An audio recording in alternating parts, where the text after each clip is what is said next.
اللہ رب العزت ہمیں سمجھ دے۔ اگر ہم نے محبوب کو عقل مند جانا ہوتا، سمجھدار جانا ہوتا، مرسل اور رسول مانا ہوتا، اللہ کا حبیب حق مانا ہوتا، اور مصطفیٰ رب کا چناؤ مانا ہوتا، ان کو خاتم النبیین مانا ہوتا، ختم نبوت والی مہر پہ یقین کامل ہوتا، سورۃ الدخان بھی اور سورہ القدر بھی، یہ 44 نمبر اور وہ 97 نمبر، ہمیں یقین ہوتا کہ رب نے جو رات مقرر کی ہے وہ لیلۃ القدر کی رمضان کے آخری عشرے میں۔ مگر ہم نے ساری صحیح روایات کو چھوڑ کے، کتاب اللہ کی آیات کو چھوڑ کے جن باتوں کے پیچھے لگے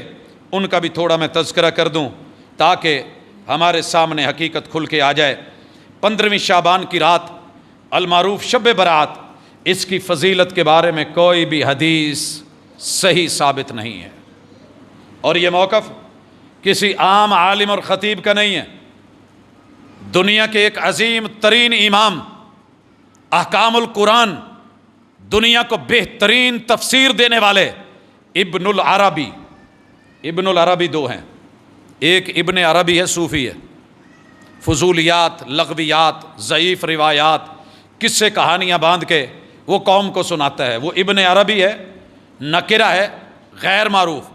ابن العربی الف لام کے ساتھ، یہ مالکی المسلک ہیں اور بڑے عظیم محدث اور مفسر ہیں۔ یہ کہتے ہیں کہ وَلَيْسَ فِي لَيْلَةِ النِّصْفِ مِنْ شعبان،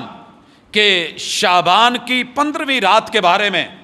کوئی ایسی حدیث نہیں ہے کہ یعول علیہ، جس پہ اعتماد کیا جا سکے اور وہ صحیح ہو، لا فی فضلہا، نہ اس کی فضیلت میں، ولا فی نسخ الآجال فیہا، نہ اس میں عمروں کو چینج کرنے میں اور ان میں چینج لگانے میں، فلا تلتفتوا الیہا،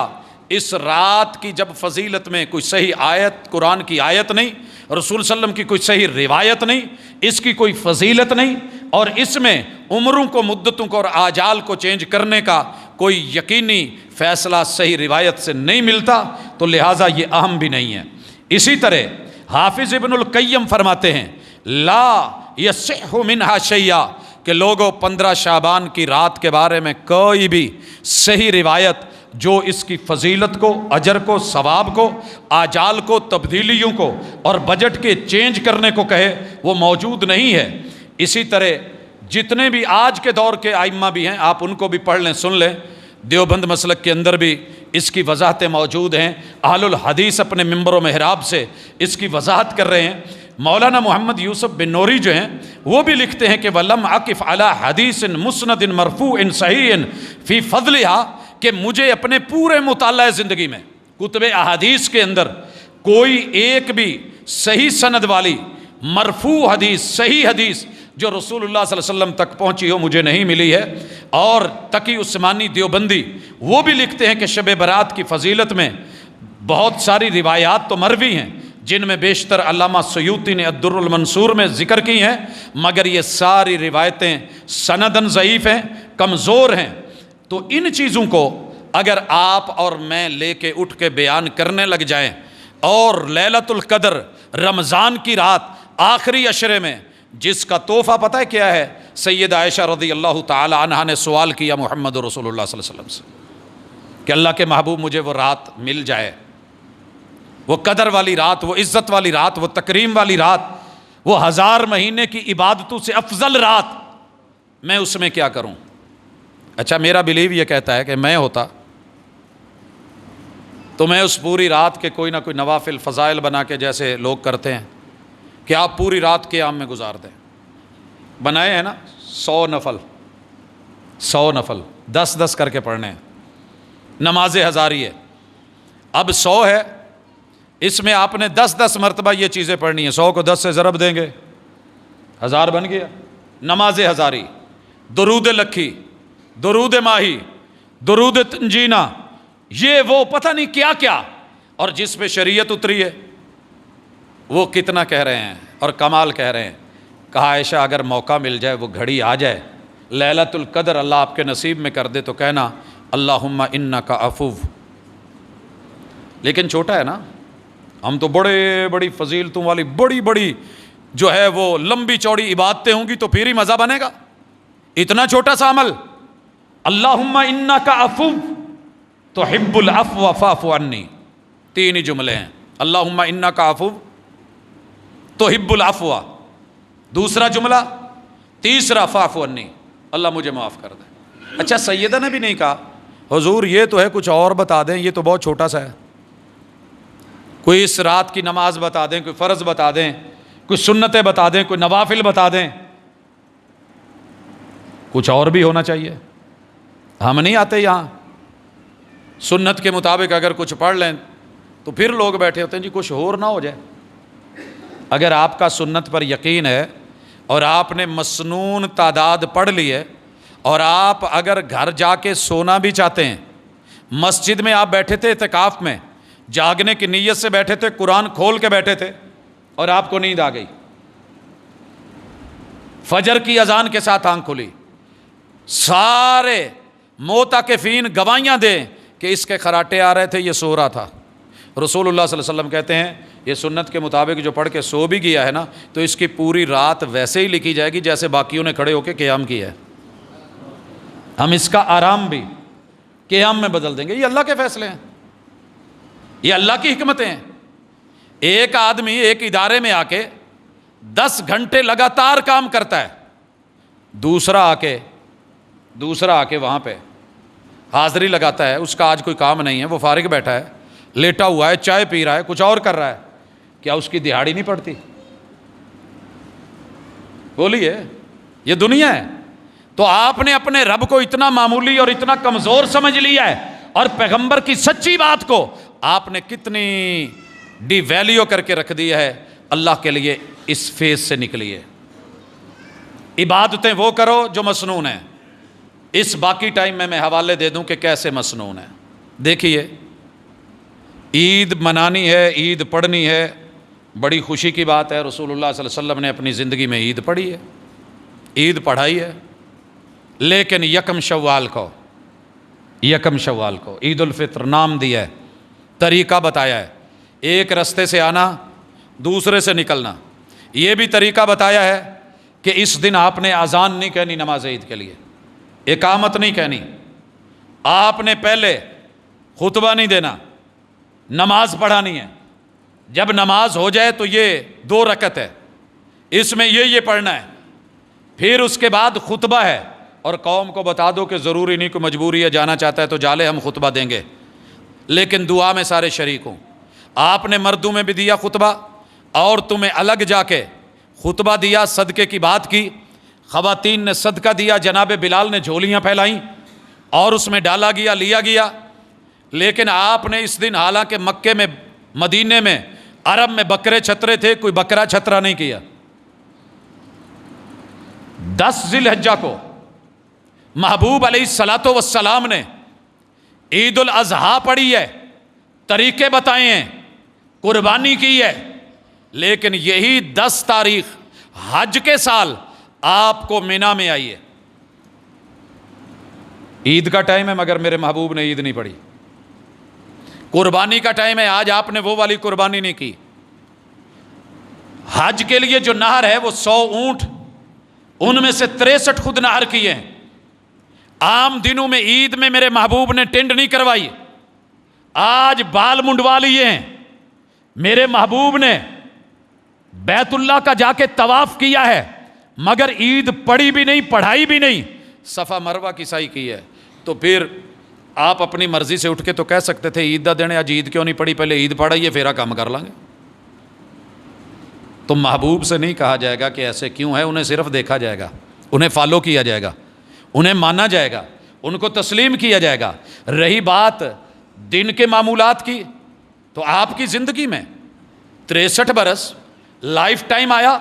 اور نبوت کے بعد 40 مرتبہ اگر 1% بھی کوئی حیثیت ہوتی آپ کی ولادت کے دن کے جشن کی، تو میرا رب جو عید الفطر دے سکتا ہے وہ عید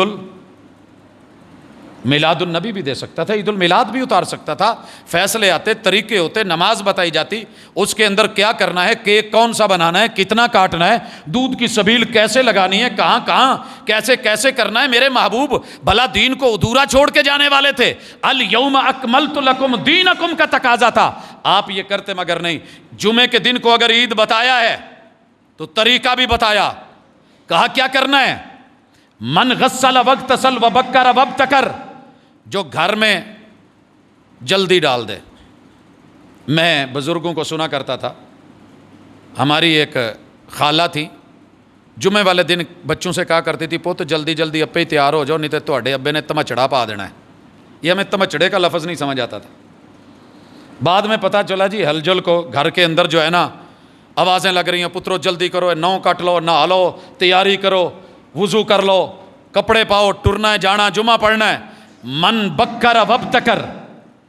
جو خود بھی جلدی جلدی جمعے کے دن ریڈی ہو اور اپنے بچوں کو اہل و عیال کو بھی جلدی کروائے۔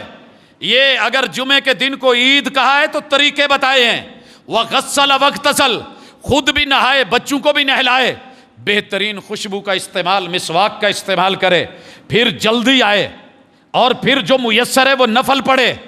پھر جب امام ممبر پہ بیٹھ جائے یہ سامنے دو زانو ہو کے بیٹھے، خطبے کو سنے، درمیان میں بولے نہیں، اشارہ نہیں کرے، کوئی غلط کر بھی رہا ہو تو اسے یہ بھی نہیں کہے کہ نہیں ایسے نہیں کرو، تنکا نہیں توڑے، صفوں کو نہیں پھلانگے، جہاں جگہ مل گئی ہے وہاں بیٹھے، جو پہلے آیا ہے وہ پچھلی صفوں میں نہ بیٹھے تاکہ لوگوں کو مجبور ہو کے آگے نہ آنا پڑے، وہ پہلی صفوں میں اور بعد میں آنے والے پیچھے، اور انتہائی خاموشی سے خطبہ سنیں، اور امام کے بیٹھنے سے پہلے پہلے ممبر پہ آ جائے، اس کی حاضری فرشتے لگا کے جب ممبر پہ امام بیٹھ جائے گا تو حاضری کا رجسٹر بند کر دیا جاتا، آیا تو ہے مگر حاضری نہیں ڈلی۔ اتنی اہم چیزیں بتائیں، جمعے کی گھڑی بتائی، قبولیت کے لمحات بتائے، اس کا طریقہ کار بتایا، خطبہ دے کے پھر میرے محبوب بیٹھے، ممبر پہ چڑھے، پھر آپ علیہ الصلوۃ والسلام نے دوبارہ خطبہ دیا، ممبر سے اترے، 2 رکعت نماز پڑھائی، پہلی رکعت میں آپ نے سورۃ الاعلیٰ پڑھی، دوسرے میں میرے محبوب نے غاشیہ پڑھی، تو پتہ چلتا ہے کہ یہ دن ہے، سارے احکام بتائے ہیں۔ اگر ایسا کچھ اور جگہ بھی ہوتا تو میرے محبوب دین ہوتا تو بتا دیتے، نہیں بتایا تو توجہ کیجئے، راتوں کو دیکھیے، میرے محبوب نے قیام اللیل کیا، اتنا کیا کہ قدم سوج گئے، راتوں کو جاگے، آپ کی زندگی میں نماز فرض ہونے کے بعد، تہجد کا حکم اترنے کے بعد، سورۃ المزمل کے نزول کے بعد میرے محبوب کی راتیں کیسی تھی، قدم سوج جاتے تھے، اور پوچھا جاتا اتنا کیوں جاگتے ہو، قیام کیوں کرتے ہو، گناہ بھی کوئی نہیں، کہا فلا اکون عبدا شکورا، رب کا شکر نہیں کروں۔ تو میرے بھائیوں وہ راتوں کو جاگتے تھے، لیکن یاد رکھیے وہ 15 شعبان کی رات کو اسپیشلی نہیں جاگے، وہ 27 کی رات کو اسپیشلی نہیں جاگے، اور ہم تو اس پیمبر کو ماننے والے ہیں جنہوں نے سفر حضر میں اگر پوری پڑھی، یا حضر میں تو ہم پوری پڑھیں، قصر میں 4 رکعت کو 2 میں بدل دیا تو ہم ویسے پڑھیں، 3 والی 2 والی ویسے رہنے دی تو ہم ویسے رہنے دیں، آپ نے مینا میں اپنے اپنے وقت میں نماز قصر کی تو ہم قصر کریں، آپ نے عرفات میں زور اثر قصر کر کے جمع کری، 1 اذان 2 اقامتیں کہلوائیں، ہم ویسے کریں۔ مغرب کا ٹائم ہو گیا، میرے محبوب نے ہمیشہ اول وقت میں نماز پڑھی ہے، کبھی لیٹ نہیں کی، سوائے جس رات میں فجر کے وقت سوئے رہ گئے تھے اس کو آپ نے لیٹ کیا، لیکن یہاں آج آپ نے عرفات میں مغرب کا ٹائم ہوتے ہوئے بھی اذان بھی نہیں کہلوائی، نماز بھی نہیں پڑھی، قوم چلی ہے، مزدلفہ پہنچی ہے، اذان مغرب ہوئی ہے، آپ نے اقامت کا کہا ہے، اقامت کہی گئی ہے، 3 رکعت نماز مغرب پڑھی ہے، پھر اقامت کہی گئی ہے، نماز عشاء 2 رکعت پڑھی گئی ہے۔ آج کی رات میرے محبوب جو ہمیشہ راتوں کو قیام کرتے تھے، آپ نہیں جاگے، قیام نہیں کیا، آقا نے آرام کیا ہے، میرے محبوب کے اصحاب نے بھی آرام کیا ہے، اللہ کا شکر ہے۔ ساری دنیا بھی کہے کہ رات مزدلفہ میں جاگ لو، ہم سونے کو ترجیح دیتے ہیں، کیونکہ جس پہ راتوں کی عبادت اتری تھی اس کو پتا تھا کہ کہاں جاگنا ہے کہاں نہیں جاگنا، خوشی بھی معیاری، غم بھی معیاری، عبادت بھی معیاری، اور یہی ہماری دعوت ہے، یہی ہمارا میسج ہے، یہی ہمارا پیغام ہے۔ پھر بھی اگر کوئی بھائی اپنی مرضی کرنا چاہتا ہے تو ہم کسی کا ہاتھ پکڑنے والے تو نہیں ہیں، ہم ڈنڈا سوٹا تو نہیں رکھتے، نہ ہماری یہ سکیم ہے، نہ ہمارا یہ طریقہ کار ہے، نہ ہمارا یہ منہج ہے، لیکن کل قیامت کے دن آپ ہمارا گریبان پکڑ کے کہیں کہ جناب آپ جانتے تھے تو بتایا کیوں نہیں۔ وہاں تو نبیوں کو بھی لوگوں نے مجبور کرنا ہے اور انکار کر دینا ہے کہ اللہ یہ نوح علیہ السلام نہیں آئے تھے، یہ لوط علیہ السلام نہیں آئے تھے، پھر امت محمدیہ نے گواہی دینی ہے آپ نے کہنا ہے جناب آپ پڑھے لکھے تھے، آپ سمجھدار تھے، آپ کے پاس علم تھا، آپ معرفت رکھتے تھے، آپ نالج رکھتے تھے، چلے ہمیں بتا دیتے. اسی لیے میں نے تینوں موقف بتا دیے کہ جو کرتا ہے دلیل کے ساتھ کرے، جو چھوڑنا چاہتا ہے دلیل کے ساتھ چھوڑے، جو جینا چاہتا ہے دلیل کے ساتھ جیے. لیکن کل قیامت کو ہمارے خلاف حجت بنا کے، دلیل بنا کے، سلطان بنا کے، گواہی لے کر کے اپنی زندگی سے آئے کہ ہم نے بیان نہیں کیا تھا، تو انشاءاللہ اللہ گواہ ہے، رب شاہد ہے، الا حل بلغت، جو میسج دینا تھا، جو حق اور حقیقت تھی ہم نے پہنچا دی ہے. ہم مباحث و مناظروں کے قائل نہیں ہیں، بات رسول صلی اللہ علیہ وسلم کی دلیل قرآن اور سنت سے واضح موقف دینے کے قائل ہیں، زبردستی کے قائل نہیں. لست علیہم بمسیطر، ہم زبردستی منوانا بھی نہیں چاہتے. ساری دنیا مل کے جاگے رات کو، ہمارا کیا بگڑے گا؟ لیکن اگر سنت سمجھ کے جاگو گے، تھوڑا کام کر لو گے، اللہ اس میں خیر بھلائی اور برکت دے دے گا. رسول اللہ صلی اللہ علیہ وسلم نے روزے رکھے ہیں، کیوں نہیں رکھے؟ سوموار کو، جمعرات کو، ہر ہفتے میں، ہر مہینے کی 13، 14، 15 کو. اگر کوئی بندہ 13، 14، 15 کے روزے رکھتے آ رہا ہے